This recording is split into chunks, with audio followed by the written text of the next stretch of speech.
Well, hey everybody, it is Romania Black, and we are on episode 20 of Dororo. And yeah, last episode was really fun. I really liked the little side story with the town with Munetsu. Yes, Munetsu and the daughter Okawa, and just everything being topsy-turvy, but it just brought Hyakkimaru and Dororo closer, which was adorable. It was heartwarming, it was humorous. It felt like they were buttering us up. Which we only have 5 episodes left of the series. So it felt like they were buttering us up, being like, oh, look at this little happy, little wholesome episode. We're not about to throw you off a cliff into the fire. That's exactly what it felt like. So I am very sure from here on in, now that we've done the essential, Hyakkimaru's got a little bit of growth to him. Dororo and Hyakkimaru's relationship has grown. We only have 5 episodes left, and it's going to have to be the climax of the series. They're setting it up for it to be a thing, and we're gonna have to deal with that, but that's fine. That's okay. I have checked through the comments. I'm caught up on the comments. I don't have anything really relevant to add to it. A lot of you have talked about similar feelings or thoughts about the sharks and everything, because as I'm recording, episode 18 has aired on Patreon, episode 17 on YouTube, so I'm just about a week ahead. So we're just like getting closer, right? But I don't know. It may be hard not to watch ahead these next few weeks, because as we're getting closer, I have a feeling that it's all just going to come down to the wire. So we shall see. But before we start, we do have a new person in the philanthropy tier over on Patreon, so I want to give them a shout out. So if you are on Patreon, thank you so much. You are really the support that helps me to keep doing the channel and keep doing the reactions. And so I appreciate all of your support. But the philanthropy tier, they get a shout out each week because they go above and beyond and add just a little bit more to the channel, which I'm really, really appreciative of. So special shout out to Alex Cornejo, to Anime Annie, to Be Happy, to Bryant Reed, to Dana, to Damage3245, to Devorin, to Alexandra Q, to Danger Zone, to Destiny Marie, to Ichu, to Eric, to Fisho, to Ghostly Turnip, to El Freya, Liam Polzel, Lyndon, Matthew Palfiniere, Murphew, Nicholas Nago, Adam Perez, Sunspots, Shimoyama, Trails, Translucent Men, Starman AA, and Bisa. So thank you all so much for your kindness and your support. I greatly appreciate it. All of my love. Yeah. So I'm pretty excited to see where we're going to go from here, because I don't know if this is going to be a standalone story or if we're setting up for things that are going to lead up to the climax, or both.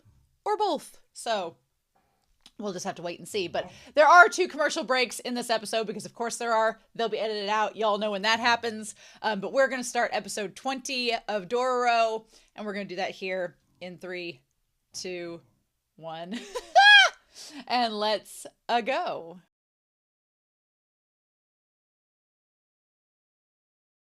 Oh, buddy. This episode was rough. Roughville. It was like, oh, did you have fun? Did you have fun in episode 19? I'm glad you did, because episode 20 is not a fun time. Oh my God. Oh, wow. So we're doing a lot of talk about demons and humans correlating and relating to one another. And I don't get good vibes. I don't get good vibes at all. No, ma'am. No, sir. We're going to talk about why I don't get good vibes, because I feel like there's a lot of foreshadowing in this episode, which does not bode well, especially as we have 4 episodes left of the series. No. The one thing that was good about this episode, there were a couple really good things about this episode. There's a couple things that make me really sad, and I don't know what to do with them, but because we haven't got them yet, is I do appreciate that Tahomaru has not completely fallen off the bandwagon yet. Like, he is still the same caring Tahomaru in a sense that he was from the beginning. And you could argue that he's always been the same, but especially when he's around Hyakkimaru, he just acts more rash and more cold, and it's just, whenever it comes to Hyakkimaru, he just acts colder, and it didn't feel like Tahomaru, and the beginning of this episode felt more like Tahomaru, where he's like, I'm gonna be someone to protect my people, I want to be a leader that is respectful to everyone and wants to help make things better and just try to like be this positive force, right? that he was not through episodes 16 through 18.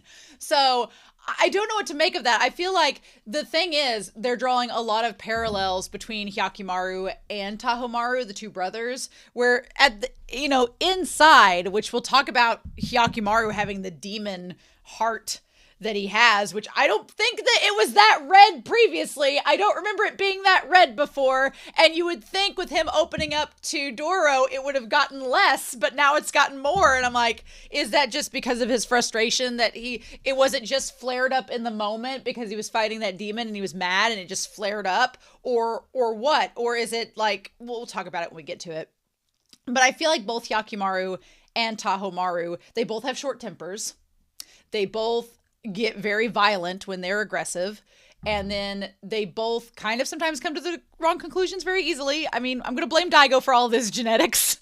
But at the core of it, Hyakkimaru cares about Dororo immensely. And Tahomaru cares about his people immensely. And it's really funny that you have these two brothers who one cares about the one person, which is Dororo. Hyakkimaru cares about the one person, and the other brother cares about all of the people. So it's literally making the trolley problem a set of brothers. You have a set of brothers that are the trolley problem, which is so ingenious and really cool that it's like, oh, okay, we have a representation of the trolley problem in these two siblings, which is very fascinating. And I've seen it in a couple other shows, but I like the way that this show does it as well. But my thing is at this point, also, Anime Annie was talking about how Mappa was finishing up Banana Fish probably around the same time they were doing this.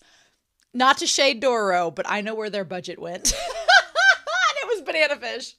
I just can't get over the horses. The horses kill me. They just have like a little bit of a derpy look to them, and they just get me every time I see them on screen. I'm like, hee, but I can't draw a horse any better, so what right do I have to criticize?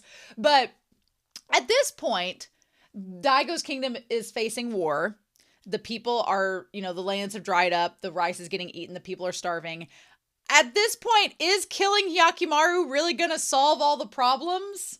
And even if it does, it's not just magically going to spring around and everybody's going to be right as rain. It's going to take time. So, there is a conversation here of what could Tahomaru and, well, what Daigo should be doing, but you know how that goes.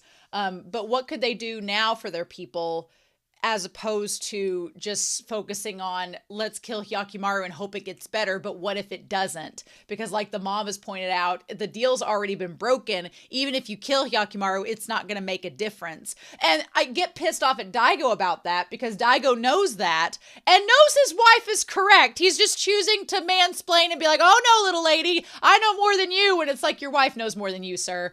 And instead of Daigo taking proactive steps to be like, oh, okay, well, killing my other son's going to do nothing, so maybe we should do these things instead. Instead of doing that, he's just ignoring that point.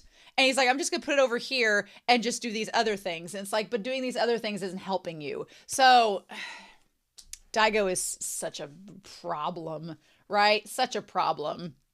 But anyway, everybody's suffering, but Tahomaru has not lost. He's not lost his spark yet of trying to help the people. And I don't know if going to the Hall of Hell is going to help that or make it worse. I really don't. So the story of the NUE is the NUE being the Chimera and being this demon that supposedly, I don't know, the demon statue broke at the end. So you would think it was one of the demons that should give Hyakkimaru his body back. But is the one demon remaining in the Hall of Hell preventing that from happening? I feel like all roads are going to lead back to that Hall of Hell. And Hyakkimaru is going to go back to that spot. I feel like Hyakkimaru is going to have to face that final demon to get rid of everything, to stop all of it. But I don't know how that's going to look or how that's going to work. I don't know. I do love the idea of the red maple leaves when it was splattered with blood was so disturbing and so heartbreaking. And so a lot of people around here have been killed by this demon and they're going up to battle it. I love Dororo saying that they didn't have time to stop and smell the roses and appreciate nature around them because they were constantly fighting for survival. And so they weren't able to do that. But it's so sad and heartbreaking because there are parts where Dororo is given the food by Hyakkimaru, and when they sit on the mountainside and they listen to the stories, that you think of how far Hyakkimaru has come, and Hyakkimaru has come so far from where they started. They were this unemotional, kind of apathetic being that didn't see any point to existence except just going and getting their body back, because that's, a natural birthright. They should have their body. No one should take it from them. They should be able to have their autonomy. And they've come so far in growing this relationship with Dororo and becoming this kind brotherly figure to them. It felt really heartbreaking to see how far Hyakkimaru had come and how many strides he's made to becoming a better person and becoming more human. And then when the NUE looks at him and sees his heart is a demon, I was like, but he's come so far in being human. How can that be? It shouldn't have gotten worse. It should have gotten better. And it was just such a moment of, oh, that's so heartbreaking. And maybe that's why Hyakkimaru is like, I have to go stop Daigo. Because if I don't stop Daigo and these demons and just finish what I started, I'm not going to be able to keep changing and be what Dororo needs. And what Dororo wants, which is family, a brother, etc. So Hyakkimaru is like, I'm tired of just wandering around. I'm glad that Hyakkimaru is like, I'm tired of wandering around just finding random demons because this is doing nothing. I'm just going to go to the source and figure out what to do with the source. And I'm like, okay, we'll see how that goes for you. But I don't know. We'll go back to the Hall of Hell at the end of the episode. But I just love the idea of them sitting on the mountain and Dororo explaining what things look like to Hyakkimaru and being like, if you can see red, it's these colors. It's not the same as a demon. It's all of this. I felt so bad for him because I want Hyakkimaru to be able to see, but I don't know how I feel about, once they gain their eyesight back, that's the one, advantage they had to fighting demons. But if they gain their eyesight back last, which I think they will, by that point the demons will be gone, so they won't need the eyesight to see the demons. So we'll see how that goes. And I think it's important that along the way, Dororo has been learning how to identify people. Like, Dororo's been learning some red flags and what constitutes a red flag and what makes, people a little bit more suspicious than normal. So I feel like for Dororo, maybe by the time Hyakkimaru gains their sight back and will have to adjust to looking at people in a different way, Dororo will know what is a good person, what is a bad person, more red flags to be able to help Hyakkimaru along that route. It's just so heartbreaking because you want Hyakkimaru to be able to see, but they still need to gain their arms back and they still need to gain their eyesight back. But Dororo telling them all about the seasons. The fact that Hyakkimaru wants to learn about the stories is so sweet because before Hyakkimaru, I think, just zoned out and didn't care and wasn't listening. They were just focused on killing demons. But now they want to learn about what Dororo is talking about. And Dororo's little blush being like, well, I'll tell you about the seasons. Don't you worry. It was just so sweet. It was heartwarming. I loved seeing these little sibling moments. They were adorable. They were so good. And yeah, and they're like, are you actually listening? And I think when Hyakkimaru smiles at Dororo and is like, I want to hear your stories. I love Hyakkimaru as such a listener. They just want to listen and absorb and process everything that's being told to them. And it's super sweet. But the moment that Saburota shows up, we'll get their name here in a second. The moment they show up, Hyakkimaru's demeanor completely changes and they're like, I think because Hyakkimaru could sense the red coming off. We never saw it, but I think they could sense the red coming off of Sabu, so they knew that they were dangerous and they were like, you're not a demon, but you're not good news. And we've seen a lot of humans interacting with demons. We just got done with Shiranui. I feel like because we just got off of Shiranui working with the demon, I was like, I don't trust this guy because I think he's working with the demon too. So it's like, we just had, which I think is interesting. We've had these conversations about humans and demons working together because that's literally what Daigo's been doing the last 17 years or more. So, but yeah, Dororo says that you've changed a lot. You're nothing like when I first met you. And I feel like that goes both ways. I feel like Hyakkimaru, on the one hand, has become more human in gaining their body parts back, and they've become more human in opening up to Dororo and developing this very human relationship with them. But on the other end, Hyakkimaru has killed people and he has killed demons and he's become more kind of demonic at the same time he's become more human. Which, you know, that duality.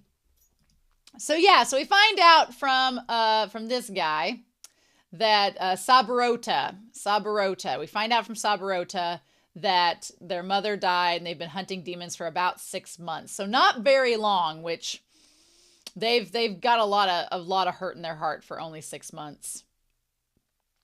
And so Dororo asks why we're so fixed on killing the demons. And well, Hyakkimaru desperately wants their body back. I think they just want it to be I feel like Hyakkimaru, after everything that's happened and them wanting to protect Dororo, they want their body back. They keep saying because it's mine. They're like, I want my body back because it's mine. And I think that that's very true. I don't think that that's changed. But I also kind of think that Hyakkimaru, in fighting to get Dororo back, they're like, I want my body back and I want the demons to not be a problem anymore because I want to protect Dororo. But they don't know how to say that in so many words. So they're like, it's because I want my body back. It's mine. But I think there's more to it. And Hyakkimaru just doesn't know how to express that. Now, we have 4 episodes left. Do I think Hyakkimaru will probably express that by the end of this? Probably.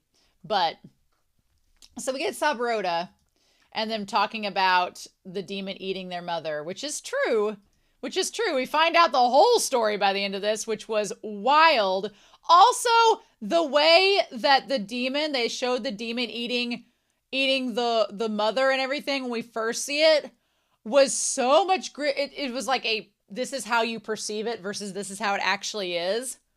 That was terrifying. It was also foreshadowing to Saburota becoming part of NUE and becoming part of the Chimera.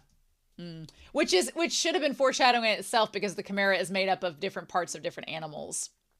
But the big thing is that Saburota talks about the empty hole in their heart since that day. And I feel like there is a lot of connections in this episode through the Saburota story. So Saburota's story was that he was wanting to help his mother. He was trying to help her to get to a doctor and get well. The demon stopped. He tried to fight the demon. It failed.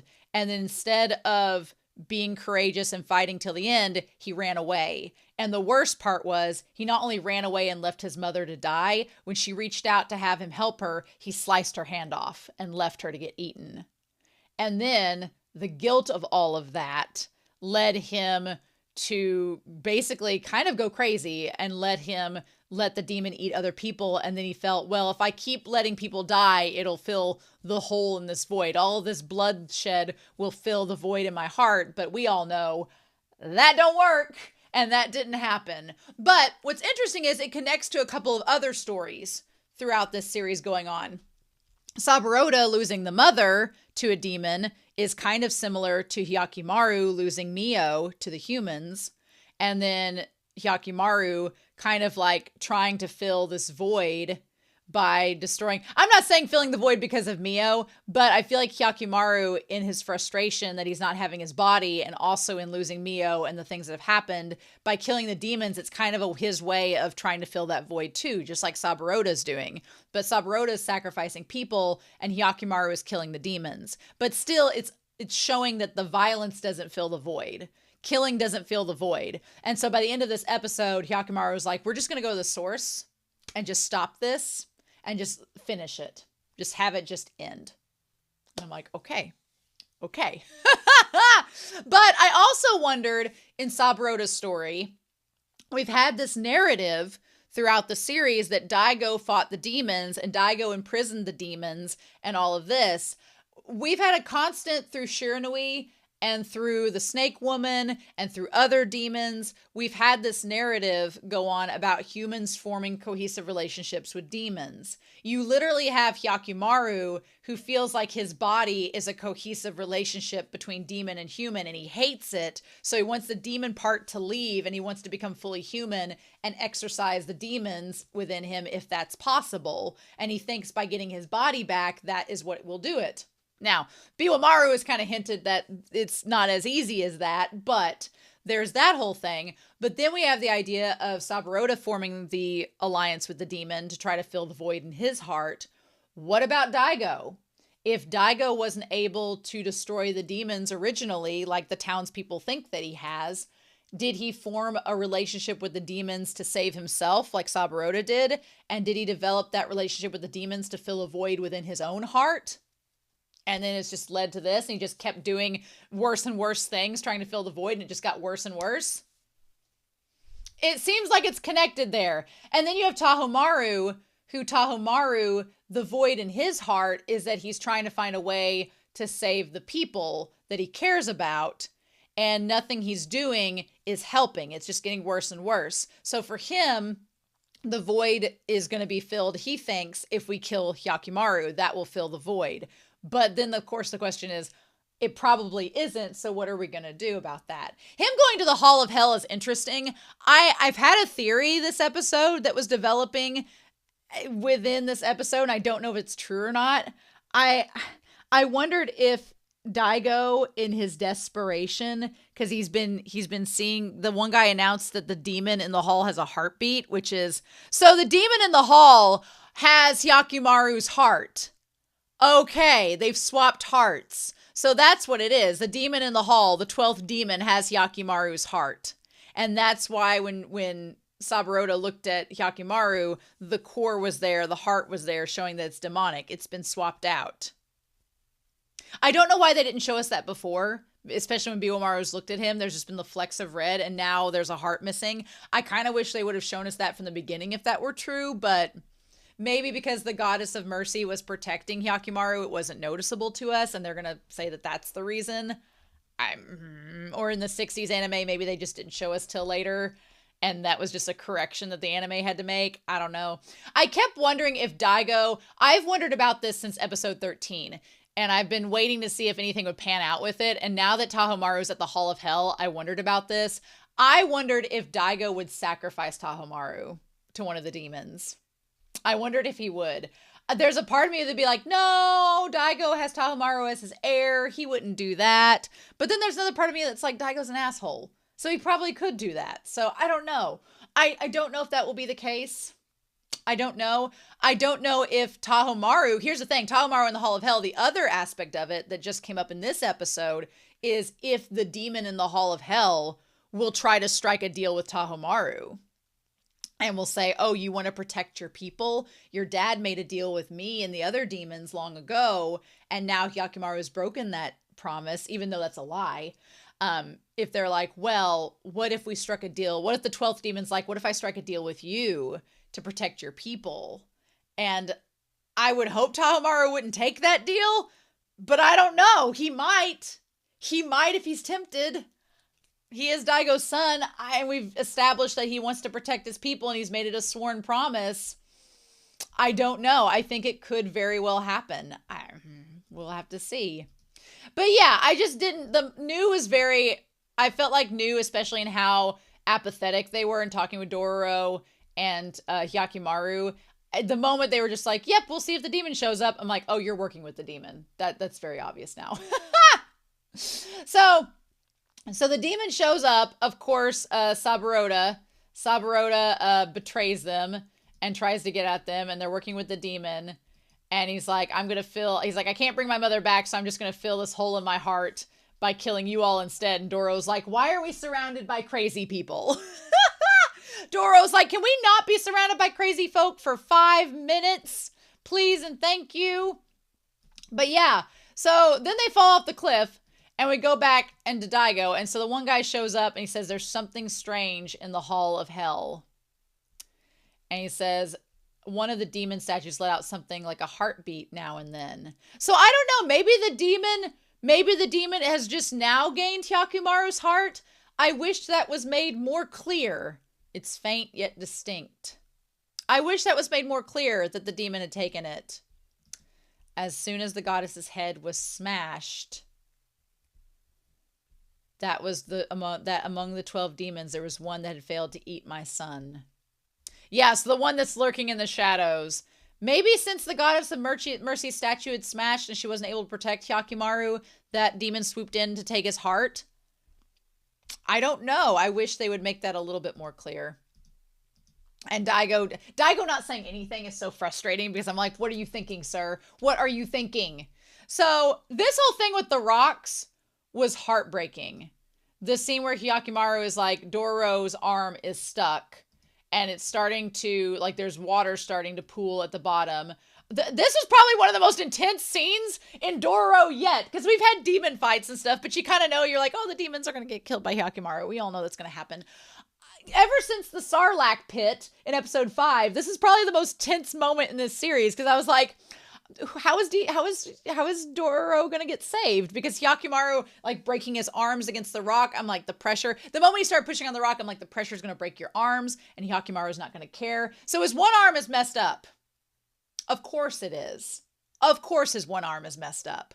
How are we gonna? I guess he was still able to defeat the NUE even with it messed up. So who's gonna fix that? Are they gonna fix it before he goes to face Daigo? I don't know. But I was really worried. And of course, because Hyakkimaru panics, he panics in that moment and doesn't think through to get the one rock out of the way. Now, here's the thing. Biwamaru broke his sword to get Dororo out from the rock. And Hyakkimaru did not break his sword. So that is a point. And I don't know if it was, I'm not saying Hyakkimaru didn't want to waste his sword saving Dororo. I think he would have if he had thought about it and done it. But instead he was trying to find another way and was panicking. And Biwamaru was like, nope, we just do this and get that out of there. I am so glad Biwamaru showed up. I was really like, how is this going to work? How is this going to happen? And then he ended up showing up and I was like, oh, thank God. Like, that was the biggest save. I was like, of all times for you to show up, Biwamaru, out of nowhere, now was the time. Oh, I was so worried. I was like, oh, is he actually going to, like, possibly drown? And we get the flashback with Saburota in the meantime with the grandmother. I want to see who Saburota's voice actor is. Saburota, Dororo, VA. I want to see who that is because Yuichi Nakamura. Oh, okay. Yuichi Nakamura. I know that. For a second, I thought it was Suwabe. I don't know why. That was a terrible thing. Oh, it's Gojo's voice actor. Okay. Well, similar. It's Gojo's voice actor. Okay. Well, that makes more sense. Okay. Yes. Okay. I mean, they're very similar voice actors in the characters that they voice and the demeanor those characters have. So, okay. All right, that makes more sense. I was like, his voice was so recognizable. I'm like, I know who this is. And at first, the way their voice was kind of deep and gravelly, I'm like, is this Suwabe? But it's not. It was Gojo's voice actor. Okay. I can recognize voices, but it's hard to differentiate who they are necessarily. I also love that during the whole scene with the rock, as Hyakkimaru is freaking out and being like, what do I do? That Dororo was like, it's going to be okay. I'm going to be fine. It's okay. Like Dororo showing the maturity of an adult in that moment to try to calm Hyakkimaru down. Oh, I really thought Hyakkimaru was going to gain a limb back, but that was not the case in this. And when Hyakkimaru, like, they split the arm split and it caused them to, like, cut their forehead. And then they started to bang their head against the rock and scream. Oh, it reminded me of the OP with all the blood dripping down from Hyakkimaru in that moment. It was so heartbreaking. And then Biwamaru was like, hey, now don't give yourself a concussion. But yeah, they broke the sword out to get Dororo out of there. Good for Biwamaru to show up. And then he asks, he's like, why do you want your body back? And Hyakkimaru was like, because it's mine. And Biwamaru doesn't really have much to say to that because all he's lost is his eyesight. So he's like, well, you know, your body is yours, but mine wasn't taken by a demon. So I guess I get it. And Hyakkimaru is so pissed at this point. He's like, Dororo nearly died because of this experience. I just want to kill this demon. I want to get my body back. I want to go. I feel like Hyakkimaru, they know what they want now. They want to be with Dororo. They want to learn of Dororo's stories. But I think Hyakkimaru knows that as long as he doesn't have his body back, he's going to be targeted by Daigo, by the demons. He's like, until I get all this back, we can't go on and have our stories. And I can't go with Dororo fully until we settle this. And so now it's Hyakkimaru taking resolve and being like, let's just get this over with. Because I want to be able to go with Dororo and move on.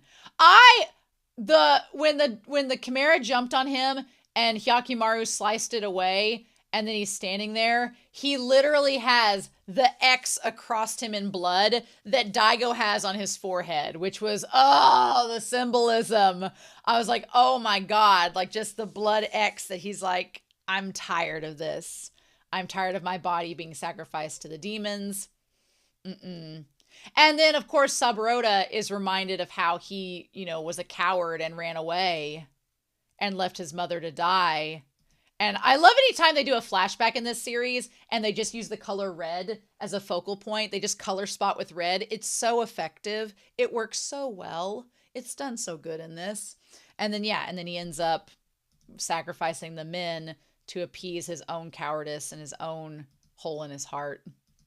I can't believe because he asked Hyakkimaru, he's like, aren't you scared? Why don't you scream? And the thing about it was, Hyakkimaru isn't scared when he's fighting the demons because he knows he has the means to stop the demons and he's confident in that he can kill the demons. Where he screamed in this episode was when he thought he couldn't save Dororo. When he thought that Dororo was in danger and there was a possibility that he wasn't powerful enough or didn't have the means to save Dororo, that's when he was scared. That's when he screamed, was when he was afraid that the person he cared about was going to get taken from him.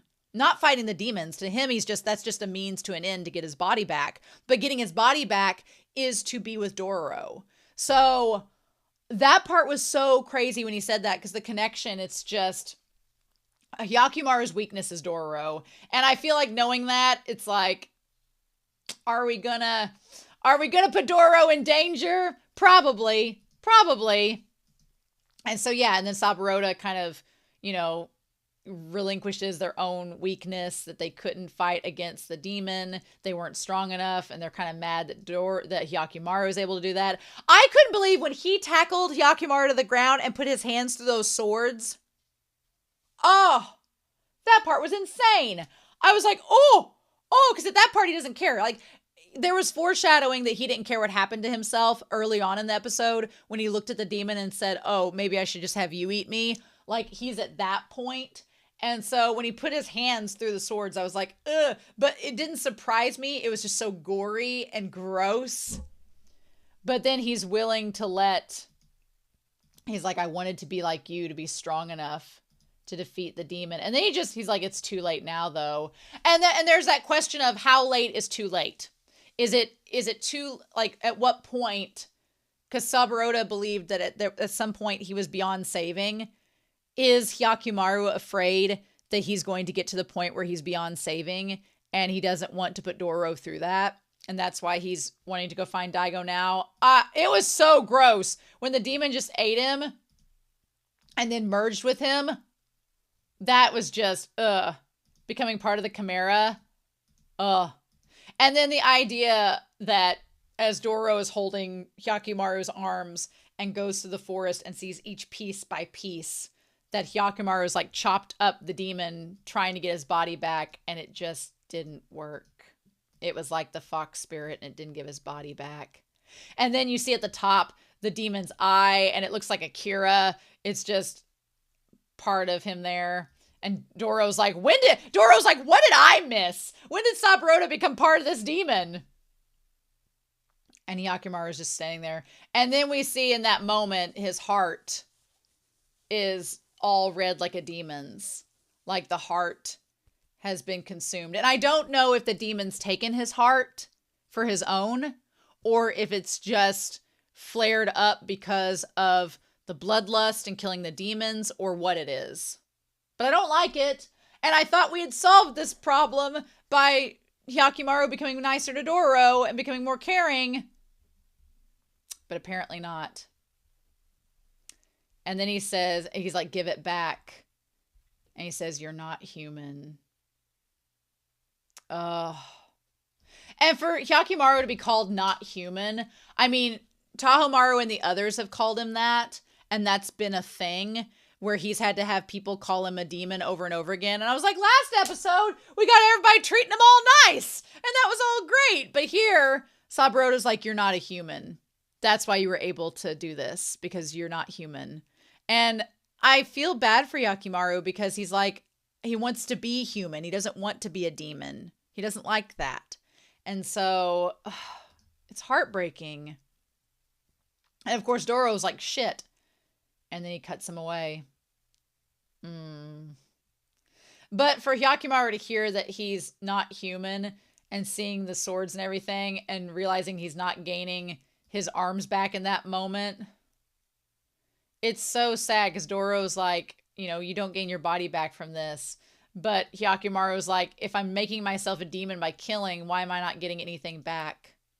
And it's so sad. It's very much like the OP where it's just the blood all over him. And Biwamaru's like, oh dear. He's like, oh my. I wanted to see Biwamaru how he saw Hyakkimaru in that moment. We don't get it. And of course, Dororo has to like hold him back and make him stop. And he's like, it's my body. And Dororo's like, well, it is, but this isn't right the way that you're doing it. So then we go back to the Hall of Hell. And the thing about it is, when Tahomaru and them step into the Hall of Hell there, and they're like, look, young master. And he looks up, and there's a crack through the one demon, right? That's cracking up through the others. And it goes back to this one. And the one is sitting there. So why didn't Hyakkimaru get anything back? Why didn't he get his body parts back from that one demon? If it cracked, why didn't it give him anything back? Is it because that demon's preventing it from happening? Why not? And Dororo tells him to stop. I like Dororo grabs his face to tell him to stop. And like, he rubbed his head on his forehead to be like, please stop, like to bring him back. I like that this is his way of bringing Hyakkimaru back, is like rubbing his forehead. There's just blood everywhere. And Dororo's like, okay, what are we going to do now? And Hyakkimaru says, I'm going to Daigo. We're going to stop this. That's where my body is. My body is at Daigo's place. We're going to just go there and get this over with. And Dororo's like, okay, we'll go do that if that'll calm you down. And then Biwamaru says, okay. So one cannot escape one's fate. It feels very much like Oedipus. A lot of this story feels like Oedipus, which I'm glad it doesn't go the route of Oedipus in a lot of ways. Let's not go that route. But one of the themes of Oedipus is this idea of not being able to escape fate. That if something is meant to happen, you can try to alter it, but it's going to happen anyway. So it's this idea of you set up your own fate, and once it's set up, you can't escape it. So, for example, in Oedipus, without getting too much into it, the very beginning, the dad finds out this horrible prophecy surrounding his son. And he's like, oh, I'm not going to have this happen. So he sends his son off. But inadvertently, things happen along the way that lead his son to complete the prophecy that was made in the first place. So it's one of those things like you kind of set up your own fate. You make it happen anyway. And so Biwamaru adds to that, saying it's a heavy burden, such a heavy burden. Is it his fate to bear it? I feel like Hyakkimaru has had to deal with the fact that he's not only had his body taken away by demons, but the process of having his body taken away has caused the fates of many others to be terrible as well, which it's all Daigo's fault. I would love whenever Biwamaru says, is it his fate to bear it? I'm like, Daigo needs to bear some of this fate. He needs to bear some of this responsibility because it's really all Daigo's fault to begin with. It's not Hyakkimaru's fault entirely. But is Tahomaru going to get swept up into this? I mean, what are we going to do about that? So, we were making such progress with Hyakkimaru, and to see his heart red like a demon's is so sad because we've been making such strides. And maybe him becoming human is what enables the heart to become more like a demon because, you know, humanity's rough sometimes. So we have 4 episodes left, and we're headed to Daigo's. I'm sure that will be wonderful. Anyway, so, oh man, I can't wait to hear your comments down below, especially with this discussion of deals with demons and so forth and humans, but we'll just see where it goes next week. So anyway, I hope you all have a wonderful week. Please stay safe. Take care. And yeah, I'll be back very soon with episode 21 of Dororo. Bye.